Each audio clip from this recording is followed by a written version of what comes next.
It's a session on the role of primary care in cancer control.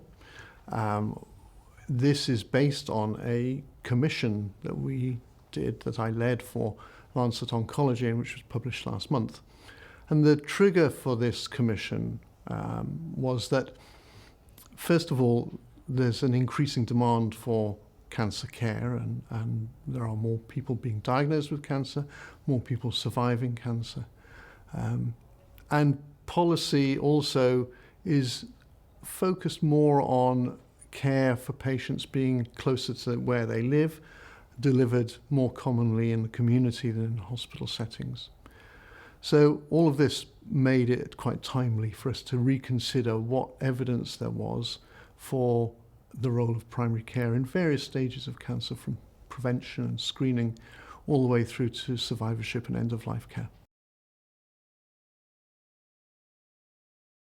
There's a huge amount of evidence in whichever area you look, but there is evidence for the way in which involving GPs in screening can increase uptake of screening for bowel cancer and for breast cancer. Obviously, diagnosis and early diagnosis is a major policy imperative for many countries that are high-income countries. And primary care physicians and GPs in the UK have a major role to play in that, and we talk a great deal about the ways in which diagnosis can be made sooner by making better diagnostic facilities available to GPs. And then in survivorship, there's an obvious role for GPs with their more holistic approach, the way in which they provide continuing and comprehensive care to patients, a role for them in monitoring patients for the long-term effects of cancers and cancer treatments.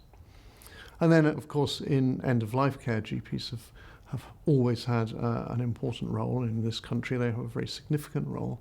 But in better integration between palliative care specialists and GPs is something that we also call for and provide evidence for the effectiveness of. Well, I would hope that we expand awareness of the potential for general practice and primary care to contribute to cancer control in all of these aspects. I would hope that, given the type of audience that we have here at NCRI, we go beyond our usual constituency of people who make policy and people working in primary care, and into the more specialist areas of oncology, to gain a greater appreciation amongst oncologists of the opportunities that exist, particularly if we can generate a kind of a more integrated way of working to support these possibilities. I'm hopeful that we get lots of people to the session, and I'm optimistic that there'll be a very stimulating debate. A lot of patients come to this conference, and they will have a very important voice and view that I'm sure they'll want to express.